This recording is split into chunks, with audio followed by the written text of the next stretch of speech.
సేతితోనే ఆ సేతితోనే మూడు రంగుల జెండా ఎగరేసినాడే రేవంతన్న చూడే గర్వమెక్కిన గడికి గుండైనాడే దండైనాడే గర్వపడేలా గడ్డ పాలిస్తూ ఉండే రేవంతన్న చూడే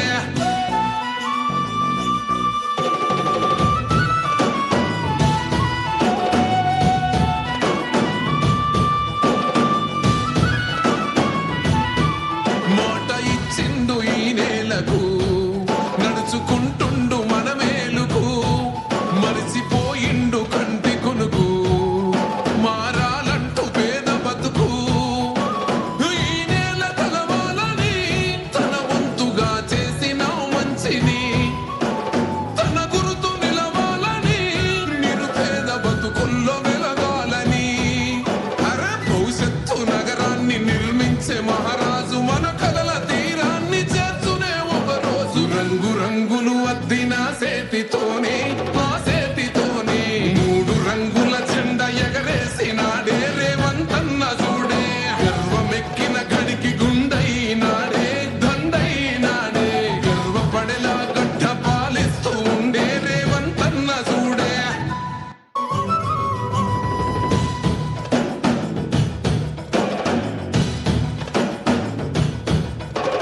పాలమూరు జిల్లాల కొండరెడ్డిపల్లె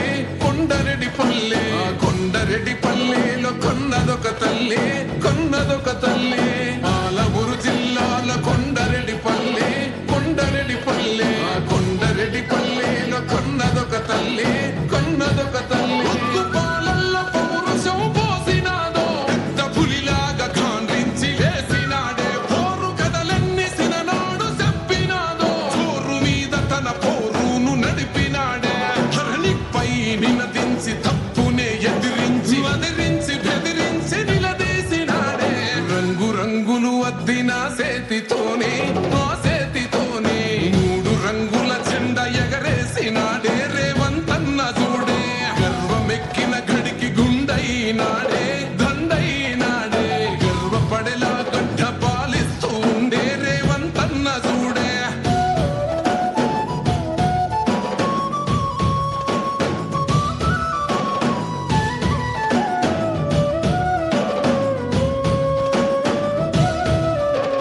తన మాట ఒక గర్జన వెయ్యలేడెవడు రాంచనా లొంగలేదెప్పుడు ఏ మార్చినా పేద బతుకులనే ఓదార్చెనా ఎలిగేటి తెలంగాణకే అదిగో మొలిసిండురా తూర్పునా ఈ సీకటైన బతుకులో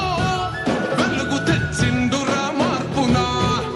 అరే కోపాన రుద్రుడు సహనాన రాముడు పాలిస్తూ ఉన్నాడు అదిగో రేవంతుడు రంగు రంగులు అద్దిన సేతితోనే ఆ సేతితోనే మూడు రంగుల జెండా ఎగరేసినాడే రేవంతన్న చూడే గర్వమెక్కిన గడికి గుండైనాడే దండైనాడే గర్వపడేలా గడ్డ పాలిస్తూ ఉండే రేవంతన్న చూడే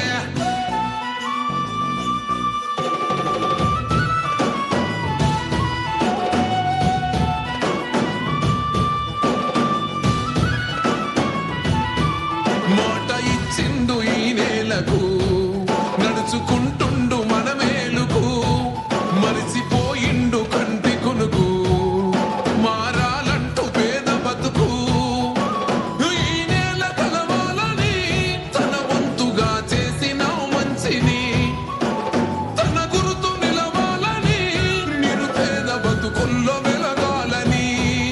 అరే భవిష్యత్తు నగరాన్ని నిర్మించే మహారాజు మన కలల తీరాన్ని చేర్చునే ఒకరోజు రంగు రంగులు అద్దిన సేతితోనే ఆ సేతితోనే మూడు రంగుల జెండా ఎగరేసినాడే రేవంతన్న చూడే గర్వమెక్కిన గడికి గుండైనాడే దండైనాడే గర్వపడేలా గడ్డ పాలి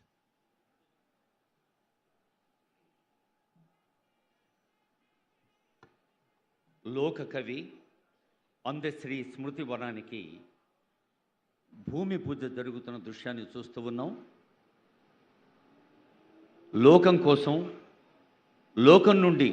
తాను నేర్చుకున్న అనుభవాన్ని లోకకవిగా లోకార్పణం చేసిన అందశ్రీ తెలంగాణ మట్టి వాసనను గుండెల నిండా నింపుకొని అక్షరాభ్యాసం చేయకుండా పిహెచ్డి చేసేవారికి సైతం ఆలోచనలు అందచేసిన అద్భుత సాహిత్యాన్ని అందించిన అందశ్రీ గారి జయంతి సందర్భంగా స్మృతి వనాన్ని తెలంగాణ రాష్ట్ర ముఖ్యమంత్రి గౌరవనీయులు రేవంత్ రెడ్డి గారు, ఉప ముఖ్యమంత్రి వర్యులు మల్లు భట్టి విక్రమార్క గారు, గౌరవనీయ మంత్రివర్యులు శ్రీధర్ బాబు గారు, పొన్నం ప్రభాకర్ గారు, సంక్షేమ శాఖ మంత్రులు అడ్లు లక్ష్మణ్ కుమార్ గారు, రోడ్లు భవనాల శాఖ మంత్రులు కోమటిరెడ్డి వెంకటరెడ్డి గారు,